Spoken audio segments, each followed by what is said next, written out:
Hello, welcome to the Podcorn. Welcome. How's everyone doing? We're just getting the dungeon sorted out where we record, which is actually Sammy's bedroom, which I've just walked into. And it's like, he doesn't open the curtains, so it's like walking into death, basically.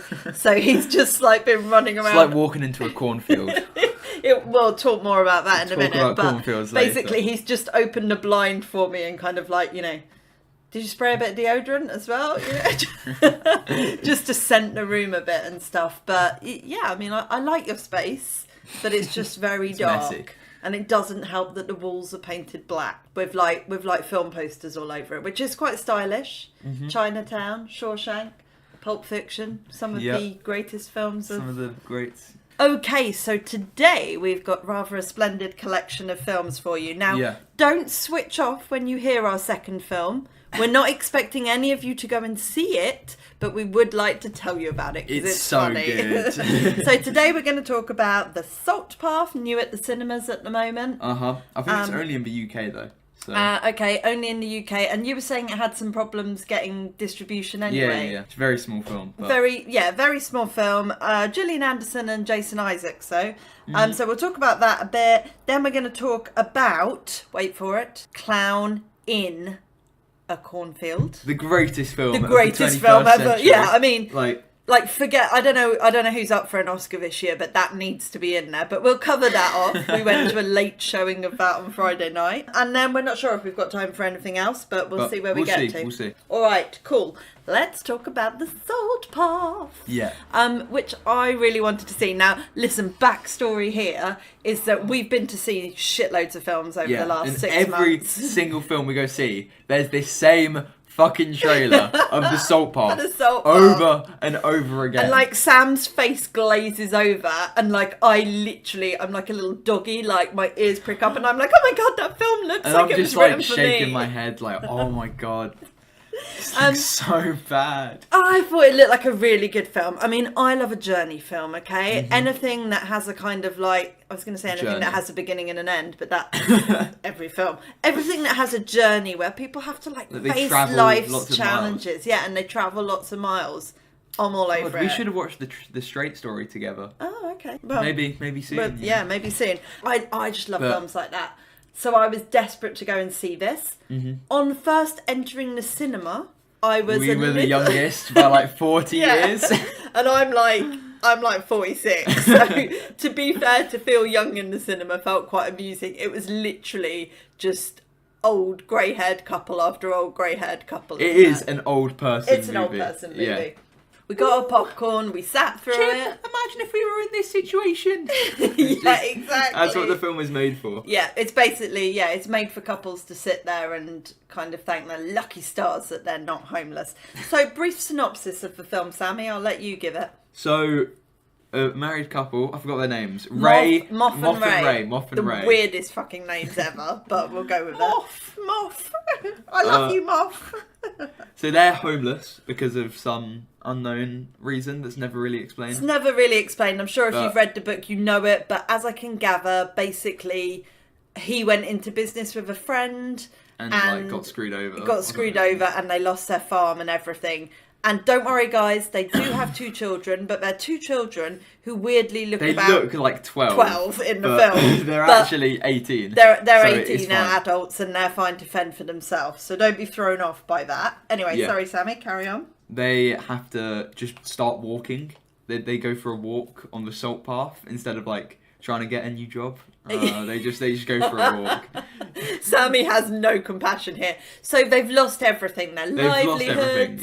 They're losing their farm. The bailiffs have come round, and so they've got nowhere to go. They can't get temporary accommodation. For some reason, they don't have any friends or family, which is really quite sad. Who knows? And they're like, let's just walk. Let's walk, Muff. Let's just walk. And they do the coastal path starting in Minehead all the way to Land's End. Is that a good synopsis, or is there more? Yeah. I'd say that's about it. And they meet a bunch of people along the way, and So they meet a bunch of people along the way. Good point there, because usually when you meet people along the way in on the journey films, it's usually like you meet people and then you learn like something from them, Yeah, or like they you share enhance a your life life. story with them. And Yeah. in this one, I didn't really feel that all too much. There was the one with the girl, wasn't there, who was obviously a bit of a drug addict, and she did say some key message to them, What? which we both just laughed at. What was it? On the left side, there's water. On the right side, there's land. Don't fall in the water. Yeah. That's what she said. That's the words to live by. Like Words to banging live my by. words to live by. I'm banging my heart here. I mean, it was pretty weak. Yeah. So they meet her. They meet another guy with an ice cream. Yeah, who's famous. Moth gets confused for a poet, Yeah. and so everyone's treating him really nicely. What's he called? Simon Armitage. Yeah, Simon Armitage or something. Yeah. He gets confused with the poet, and so a bunch of people treat him really nicely, and like he gets a back massage and like taken to like a really posh house. Yeah. And then they find out that he's not the real poet, and they kick him out. It's a bit random. But and I'm guessing it all actually happened. that so... role is played by James Lance, who I don't really know, other than I always recognise his face. I'm going to be What's he been fair. in? He's been in like stuff on the BBC, I think. I'm going to be really honest. I find him a little bit creepy, and I found him a bit creepy in this. Just the way he came and sat down with his ice cream, with his flake. I mean, I don't have anything against people going and having an ice cream with a flake on their own, yeah, but yeah. it felt a bit creepy.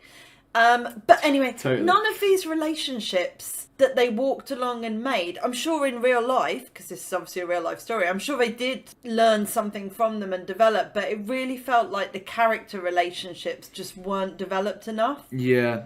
I don't know whether they just weren't. Adds that much to They didn't add any the value. story, but I guess it kind of is the story, is them meeting all these people, but I didn't really feel any sort of like narrative progression I over didn't. it, or like Now, it where we building did up to differ, something. I felt the chemistry. I felt the film was kind of pulled up by Jason Isaacs and Gillian Anderson's chemistry. So Moth and Ray.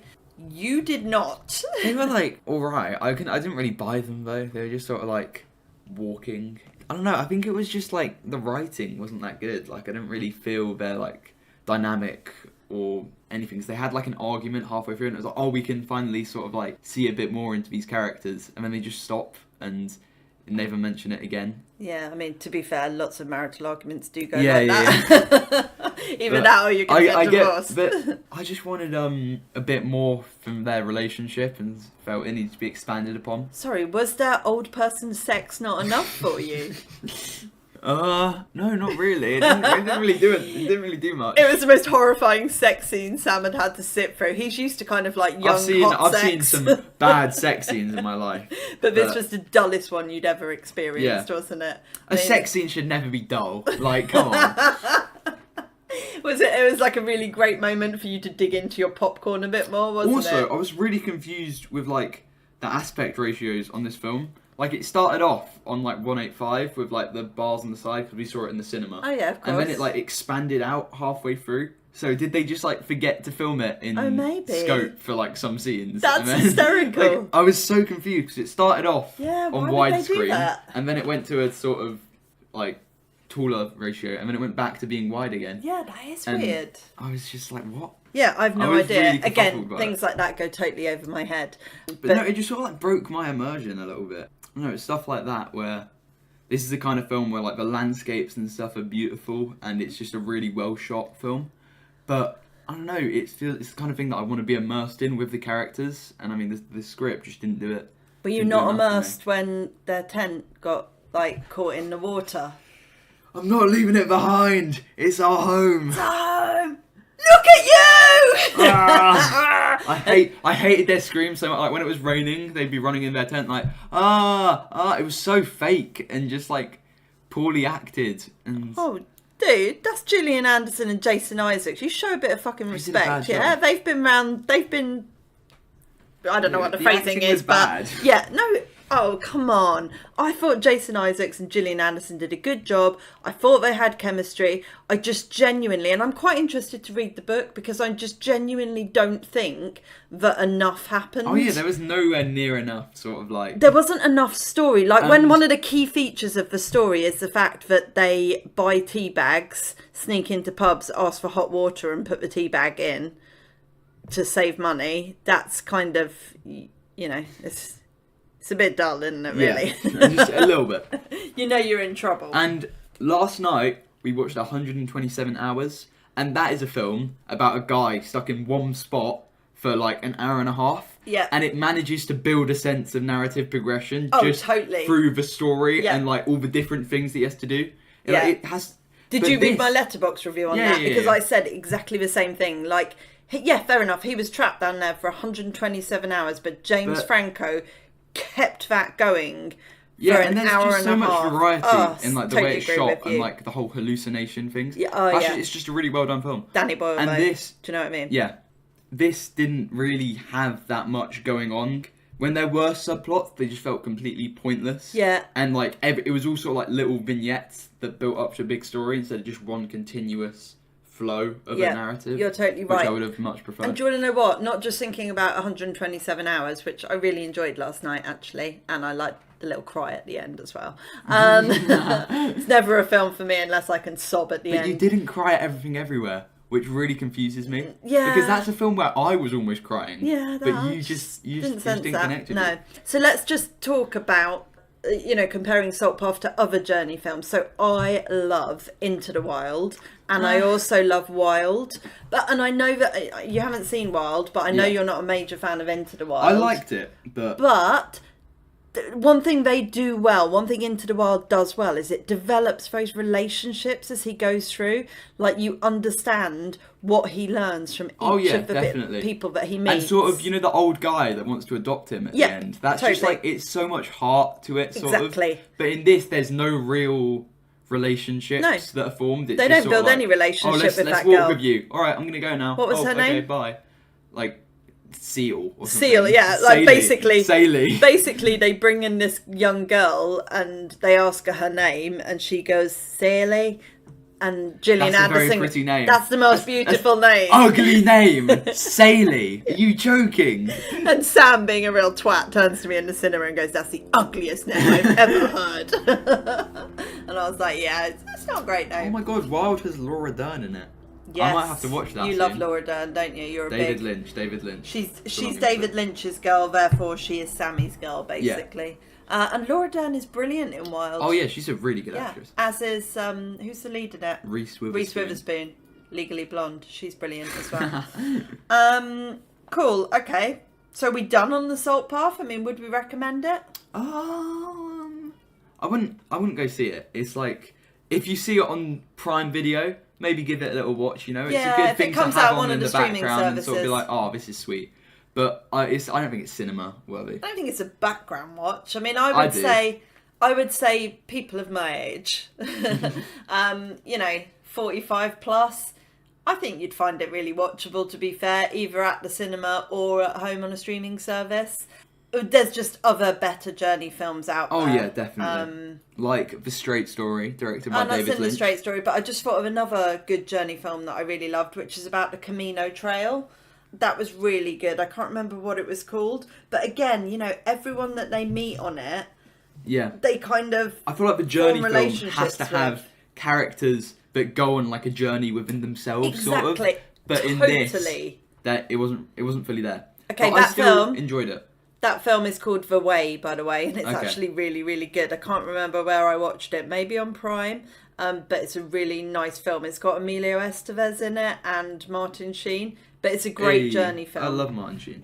So yeah, I definitely recommend that. But again, one of those films where everyone that they meet is important. Yeah. And really helps build the story. Because that's what I think is the core of those sort of journey films. It's the people you meet along the way. Totally. And to some extent, a real pain. Oh yeah, that is definitely a journey film. Yeah, definitely. And everyone in The Real Pain meant something and was important to the story. And added something, and it's like Benji and the other guy, Jesse Eisenberg, I thought he was called. They actually had a really beautiful relationship, and it was really well acted, and the chemistry was phenomenal. I also just want to say, this is totally off topic, but do you really hate our cat? Yeah, can you hear him?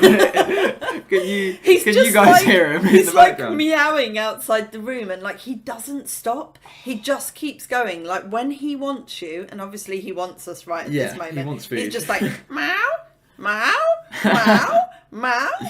And what a pain in the arse. Yeah, it doesn't make me love him. I hate him. I hate him. Such a twat. All right. Twat cat. All right. So, talking of twats, I'm not sure where. I'm not sure how this linking is going to work. Let's talk about that clown in the cornfield, because he was a bit of a twat, wasn't he? Yeah. So on Friday evening, we forced ourselves to go to the Odeon. We were shitting ourselves. We were very scared.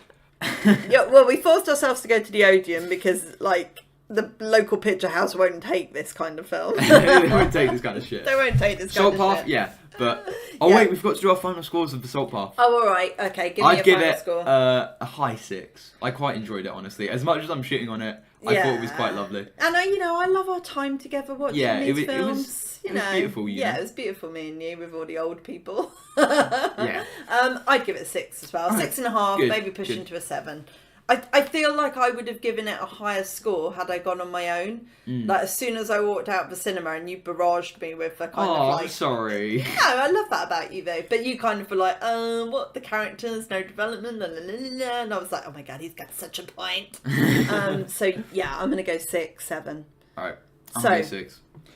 Friday night. Let's talk about an even better film than The Salt Path. Clown in a Cornfield. Now, you may not have heard of this film, because we never had until we went to see Final Destination, and it was trailered as showing like the following week, and we were like, yeah, we saw why not? many horror movie trailers. I'm so excited to see all of these shitty horror films. Are you? Would you actually go and see Megan? Yes, I'm gonna go see Megan. I think that looks awful. I'm not sure that should have been made as a film. Hold on to your vaginas. Oh, yeah. Classic line. Even if you just see the trailer. An all-timer. That's an all-time favourite line from a film, actually, when this weird AI-generated freaky doll called Megan goes, hold on to your vaginas. And, like, we just looked at each other as if to say, what the fuck? It was brilliant. It was brilliant. So, is there anyone famous in Clown in a Cornfield? Nope. Not really. Did anyone famous write it? Nope. Did anyone big direct it? Nope. Well, it's based on a novel, which is the weirdest thing ever. You wouldn't ever think after watching that film, like, oh yeah, that's a novel. No. But it is. It's apparently a 3-part novel as well. Yeah. I mean, fucking hell. I mean, they for me, stretch that out. They're going to stretch this out. Like, once you've seen one clown, you've seen them all in this film as well. They literally stop being scary. And I'll tell you how unscary this is. We got back at about 11 at night, and you went out to join Dad and your brother playing computer games in like our that outhouse in the outhouse in the garden. And I was in the house walking around in the dark on my own. And I couldn't have given a fuck. Yeah, there was no suspense or any. Was I scared about a clown getting me? Scary jump scares. No, you know, nothing. I was. Well, I think we set our expectations too high. Like, I thought this was going to be really, really scary. Yeah, I thought it was going to be scarier than Final Death. It just didn't drag the suspense out at all, like what Final Destination does. Exactly. Like, I'm actually reconsidering my 6 out of 10 rating for Final Destination. I am as well. This. I think in the horror movie genre. Final Destination's actually pretty good. Yeah, Final Destination did a great job. But story of the film. So, a girl moves to this new sort of like mid-America town. Yeah. Where it's all old people. A bit redneck. Yeah. Redneck. Their phrasing, not mine. I'm not being racist to rednecks here nor nothing. They call it a redneck town. Yeah. And she meets a bunch of the local teens who are troublemakers, and the sheriff's like, you better stay away from those teens. They're all really attractive troublemakers, aren't they? Yeah. And they're all really artsy as well. We're like, okay, so you're going to get the wide shot for this video, then I'm going to get the close-up. Yeah. And it's just like, what? They've got their own YouTube channel, They've got their own YouTube channel. And there's this mascot of the town when they invented some corn years ago, and it's a clown called Friendo. Friendo, yep. And you don't fuck with Friendo. No. I mean, I probably wouldn't fuck with Friendo, to be fair. He's a pretty messed up guy. But the thing is, it's not just one Friendo. Yeah. It is multiple Friendos. That pissed me off a bit. That turned it into generic action rather than like a horror film. Yeah. Because at the start, when he's sort of going around killing people, that actually is quite scary because it's just one singular threat killing people. You know, it's like Alien and Aliens. Alien is a horror, but Aliens is an action. And I feel like when you have multiple of a threat, it sort of makes it less scary. Multiple baddies is less scary than just a singular sort of like force. Yeah, but also in this, it kind of, I mean, I know this shit's not really going to happen in real life. At least I hope to God it's not. But, like, you could, in some world, imagine some weird, fucked up person dressing up as a clown and going and killing people. But could, like, 50 of the fuckers get away with it? I know, I don't think the whole so. plot twist was so dumb. Yeah, if I was walking around here and, like, there were 50 clowns, I reckon a load of people would notice, and those wackos would be arrested pretty pronto. There was this whole thing about a mill, or like the corn factory getting burnt down. Yeah. I'm saying the mill getting burnt down because of Twin Peaks. Oh my god, it's literally like it's infested itself into my brain. It's in your head. But the corn factory got burnt down, and they blamed all the rebellious kids for doing it, when it was actually the old people trying to like blame the kids. Yeah. It's so stupid. I'm not even going to say spoiler warning here because no, I don't think you should see this film. Yeah. Basically, all the old people in the village dress up as clowns and try to kill all the young people and who are being troublemakers. Yeah, and they get caught out basically. Thank God. And at the end, it all goes well. There's a gay romance in it, which I quite liked. I thought it was really sweet. I feel like the gay romance was just thrown in because maybe the writer was like, I want to put this core message in about, The core message was about young people being amazing and old people not being able to move on from being old. Yeah. Like, it was a whole... It should have been shallow entertainment, but instead it tried to be, like, shallow messaging. And it was just like... You can just tell in my voice it was quite draining. Actually, you're right. The sort of gay love thing at the end was quite sweet. But what was his name? Oh, I can't remember. Rust and the other guy. Rust and Cole. I mean, that's a classic American name, isn't it? Rust and Cole, like, through all of this, were then able to just be who they wanted to be and, like, snog each other at the end. I don't get how that links into the greater story, but, No, but I'm happy for them. I'm happy for them, yeah. I mean, that's the only good thing that kind of came out of the film. Yeah, they got to be together. I mean... Fuck knows why they couldn't have been together before, but... Because he smelt... he Was that why? Bad. Yeah. I don't know. I'm really confused. They used to be friends and went hunting together. Oh, no. Brokeback Cornfield. Yeah, but it was Brokeback Cornfield, but basically Cole got scared, didn't he? And was like, I can't do this. We're not going to be accepted. And Russ was like, we've got a good thing. I mean, this is such a sideline story. It's just like so underdeveloped, and then at the end, all of a sudden, they just kiss, and I was like, "What?" And we were like, "What the fuck?" I've got nothing wrong with it, but still, it was just out of nowhere. Well, but it's exactly what I said. I was wondering to you. when I saw them meet up it together. I was like, "Are they going to kiss?" I don't think they would, and then they just did, and I was like, "Oh, okay." Yeah. I just feel like the writer maybe just threw it in as a kind of like, I want to get something in there about. Maybe. But I don't know. There were some cool kills. Like I quite liked the one where he was doing bench presses. That was cool. It was cool. And he dropped the thing on his neck and decapitated him. I don't think that would actually work like that in real life. I don't think they get clean. I think you probably need to. You're right. Saw it off. It's but not realistic. It's fine. We're thinking too deeply about this film. That was probably the only decent killing, wasn't it? I did like the Dexter style killing at the end where he'd laid out the plastic sheeting. Oh yeah, that was the first kill. Yeah. And it was like, that was one of the best bits of the film because it was just this long sequence of him walking through his house. It was all in one shot as well. Yeah. And he was just walking around, then finally through the mirror, and then bam, he died. I mean, they definitely could have played with the suspense a lot more. Oh yeah. Literally, that scene was the only suspenseful that offered any kind of suspense. The rest of it was just like, oh, it's a clown. Oh, you're dead. And they were like running, and they're like, oh. Yeah. Oh my god! What about the pitchfork? She was like, "Is it bad?" And it's like, "Oh, it's bad, girl." She was a really annoying character. So they had this kind of like Mean Girls-esque type girl in it. Yeah. Who did die quite horrifically in the end. Bless her. But yeah, when she first got the pitchfork shoved through her, she was like, yes! She couldn't quite comprehend how bad her injuries were, but yeah, that was sad. So, Clown in a Cornfield, would we recommend? If it's on streaming, watch it in the background. It's a background film. Oh, I don't know, if you're really drunk one night and need some shit to watch. Then... Sleepover film, yeah. Do adults have sleepovers? No. Or maybe one-on-one sleepovers. What? Know what I mean?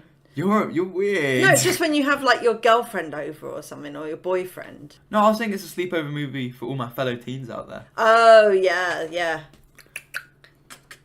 That's Sorry. just like, that's the kind of film it is. We're fist bumping, but we've now missed each we've other's missed fist it, like 4 times. 3 times so.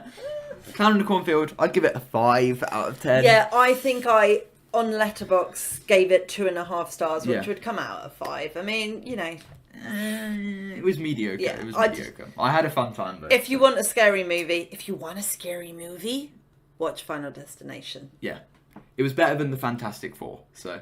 I can't believe you even watched that. I've got one more to go. What, one more Fantastic Four? And why are you watching these films? Just because I need to. You will literally watch everything and anything, won't you? Mm-hmm. Just to broaden your eclectic mix of films. How many films have you watched this week? I don't know. What's been the best film of this week for you? Blade Runner. Woo! The new one? No, the old one. Oh. My God, when's that from? I might watch the new one soon. It's from 1982. Wow. And who's in it? Harrison Ford? Harrison Ford, yeah.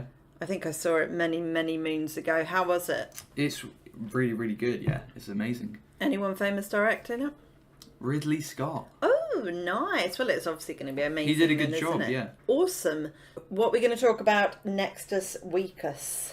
Well, I don't know if there's any films coming out next week, so... Oh, well, before you say so, I've heard that ballad thing's quite good. Oh, yeah, we could watch the Ballad of Wallace Island. We'll see how our time pans out this week. But we've had another idea. I have a recommendation. A recommendation?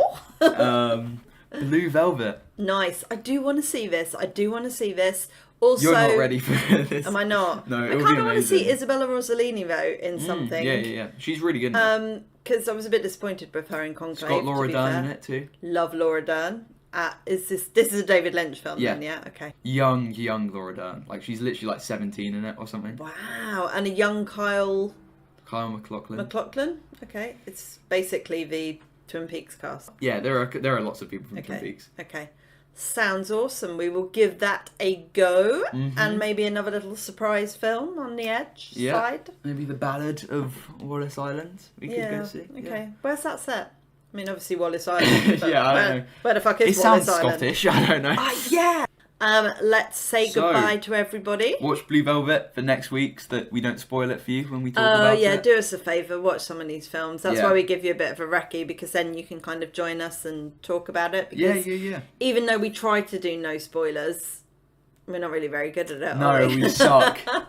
I feel like when we do a film where it's like an older one, we should talk no spoilers. Yeah, totally. But for a new one... No, for an old one, we should talk spoilers. When we do a new one, no spoilers. Yeah, I totally get that. If it's system. a brand new film at the cinema, you can probably do it without spoilers. But yeah, older films, it's like, come on, get with the program and watch it. All right, Podcorners, speak to you next week. All right, bye. Bye.